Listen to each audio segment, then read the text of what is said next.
मदरसे में जाओ, मदरसे में तय क्या स्कूल में जाओ, स्कूल में था तो फिर मदरसे में जाओ।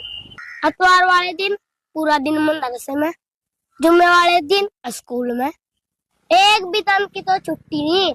मुसलमान के जागतों का तो टेरन बना रहा, इतना प्रेशर है पूछे ना बात। खेलने का भी तो टाइम नहीं मिलता। ये मौलवी तो मदरसे में तो स्कूल चला लेते कितना बढ़िया होता, हमें इतना बड़ा नहीं होना पड़ेगा। अब भी कोशिश करनी चाहिए। मदरसे पे इतना खर्च करने के बाद भी हमें फिर भी स्कूल में जाना पड़ा, इतने खर्चे का क्या फायदा। हम तालीम के नाम कही तो दे मदरसे में, हमें तालीम लेनी पड़ रही है स्कूल में, तो इतने चंदे का क्या फायदा। अब भी टाइम है सुधरने का, यानी फिर कोई और सुधरेगा, फिर तैर पे जोर पड़ेगा।